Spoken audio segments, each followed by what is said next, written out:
And we can see now that these kind of terrorist organizations are expressing their own forces by using democracy in order to get more and more power. And I would like to say a few words about this. Because, after before Hamas won the elections in the Palestinian Authority, and there was a decision, or there was a question whether they can participate in the elections in the Palestinian Authority or not, I checked all the constitutions of the world, different states in Europe, of course, the United States and others, and also in Israel. There is no place in the world in which terrorist organization or this kind of extremist groups can participate in election. Because it is understood in every democracy that democracy is more than voting. It's more than elections. It's more than system of voting. It's about values. And in order to be part of this, you need to accept the values of democracy. In Israel, our Supreme Court canceled the right of a racist party a few years ago to participate in election in Israel because their platform was against the values of Israel as a democracy.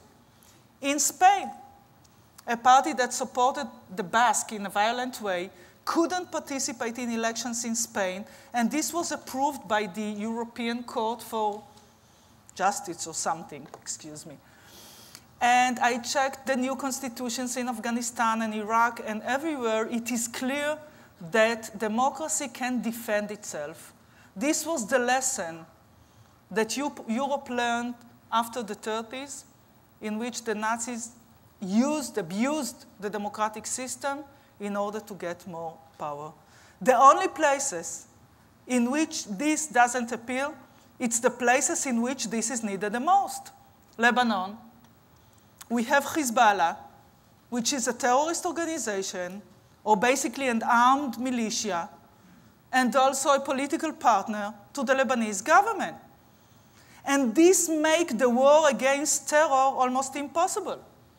I would like to share with you one of our decisions at July 12th, when there was this unprovoked attack from Hezbollah to Israel.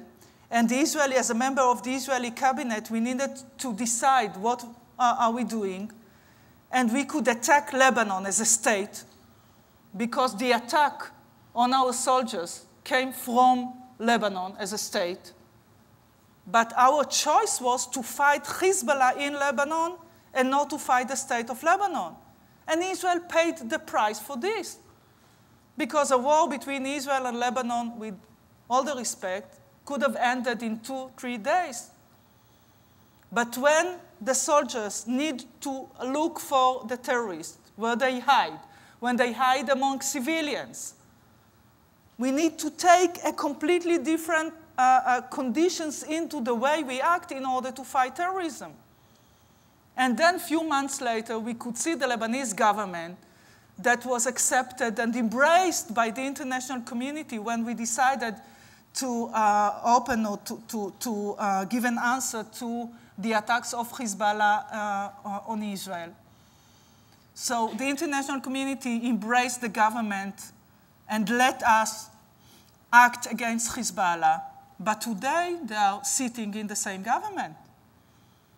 And Hezbollah is getting more missiles through the Syrian-Lebanese border, from Iran, from Syria, from others. And they are also political partners. And in few months from now, we are going to have the decisions on the International Court on Hariri murder. And I don't know what's going to be the reaction there in Lebanon. And this, the possibility of terrorist organization to abuse the system is something that affects the possibility of others to confront terrorism. As we could see in the Palestinian Authority.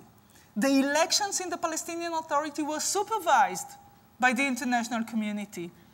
And when I came to the United States a few weeks before the elections, and I said, listen, we shouldn't give Hamas the opportunity to participate in the elections, You know what the answers that I got? I was given 2 different reasons why to let them participate in the elections. One was, well, they're not going to win. They're going to get up to 20-25%. Never believe election polls.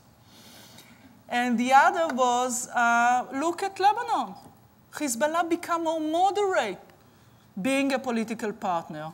And a few months later, we got this attack when Hezbollah kidnapped Israeli soldiers as a provocative action. So there is one thing, and maybe your initiative can embrace this and do this as something which is not only an Israeli idea, because unfortunately when ideas are coming from Israel, the perception is that this is against the Arab world, which is not. But let's do something, a universal code for election that can be embraced and adapted in our region, and especially when elections are being supervised by the United Nations or the international community, it should be according to the same conditions who can and who cannot participate in elections. And basically, I'm talking about those that accept the rules of law and, of course, the values of democracy. Now, I believe that since I'm talking about the region or about the world from a satellite point of view, and we have these 2 different camps, one is the camp of extremists that are using terror, and the other is the camp of moderate, so-called moderate, pragmatics, whatever. We need to understand that everybody needs to choose a side, to choose a camp. Because it's about, or we need all the members in our camp to work together against the others. Because all of us are being threatened by the same ideology of hatred, by those that are using terror against us. And I mentioned Iran, Hezbollah, and Hamas. And I want to say that there are those that have chosen a side, even though it's not according to their ideology. I mean, Syria is not is a secular, or the leadership is secular. It's not a state that expresses the same ideology of Iran, but according to its own interest. For now, I hope that this is temporary. They are part or are working with the same camp. And we can see now Turkey moving from one side to the other. And Turkey is, well, the only Islamic democracy in the region. And I don't want to enter all the reasons why and whether this is connected to the answer they were given from Europe or the no answer that they were given from Europe or not. But at first, Erdogan decided to sit on the fence and to offer his services as a mediator.